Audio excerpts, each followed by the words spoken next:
નમસ્કાર, હું છું આપના સાથે ઈશા દુબે. આપ જોઈ રહ્યા છો જનસાક્ષી ન્યૂઝ. નજર કરીએ આજના મુખ્ય સમાચારો પર. અંકલેશ્વર નગરપાલિકા સિટી સિવિકનું રાજ્યના મુખ્યમંત્રી ભૂપેન્દ્રભાઈ પટેલના હસ્તે લોકાર્પણ કરવામાં આવ્યું હતું. આ લોકાર્પણ કાર્યક્રમમાં અંકલેશ્વરના ધારાસભ્ય ઈશ્વરસિંહ પટેલ અને નગરપાલિકા પ્રમુખ લલિતાબેન રાજપુરોહિત સહિતના સભ્યો ઉપસ્થિત રહ્યા હતા. સુશાસન દિવસની ઉજવણી અંતર્ગત રાજ્યની 34 નગરપાલિકાની સિટી સિવિકનું મુખ્યમંત્રી ભૂપેન્દ્રભાઈ પટેલના હસ્તે લોકાર્પણ કરવામાં આવ્યું હતું. સિટી સિવિક કેન્દ્રમાં ઝડપી તેમજ ઓનલાઈન અને ઓફલાઈન જુદી જુદી નવ સેવાઓ ઉપલબ્ધ કરાઈ. ભારત રત્ન પૂર્વ વડાપ્રધાન અટલ બિહારી વાજપેયીની 100મી જન્મજયંતિ છે.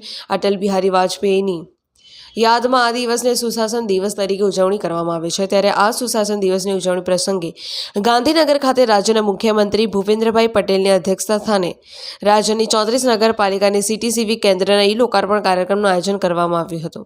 અંકલેશ્વર નગરપાલિકા સિટી સિવિક સેન્ટર ખાતે યોજાયેલ લોકાર્પણ કાર્યક્રમમાં ધારાસભ્ય ઈશ્વરસિંહ પટેલ, નગરપાલિકાના પ્રમુખ લલિતાબેન રાજપુરોહિત, ચીફ ઓફિસર કેશવ કોલડિયા ઉપસ્થિત રહ્યા હતા અને ધારાસભ્ય ઈશ્વરસિંહ પટેલના હસ્તે સિટી સિવિક સેન્ટર નગરજનો માટે ખુલ્લું મૂકવામાં આવ્યું હતું.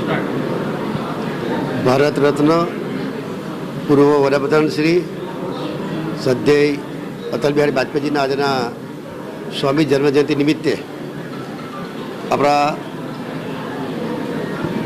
પ્રધાનમંત્રી શ્રી નરેન્દ્ર મોદી સાહેબે 2014થી વાજપેયીજીના જન્મદિવસ નિમિત્તે સુશાસન દિવસનું શુભારંભ કરવામાં આવ્યો છે. આજે 100મી જન્મજયંતિ નિમિત્તે રાજ્યના મુખ્યમંત્રી શ્રી ભૂપેન્દ્રભાઈ પટેલે રાજ્યના 36 જેટલા સિટી સિવિક કેન્દ્રનું શુભારંભ લોકાર્પણ કરવામાં આવ્યું છે.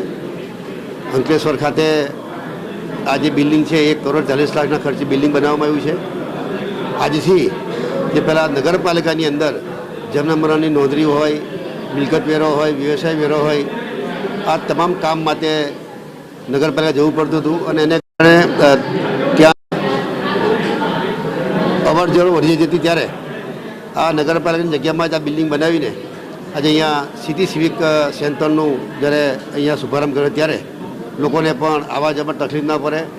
એ લોકો પોતે પોતાનું જન્મની નોંધણીઓ હોય, મિલકતના વેરો હોય, મિલકત ટ્રાન્સફર કરવાની હોય, આ તમામ કામો આ સિટી સિવિક સેન્ટરથી આજરોજ લોકોની સુવિધામાં વધારો થનાર છે અને અંકલેશ્વરની પ્રજાને આનો લાભ મળનાર છે.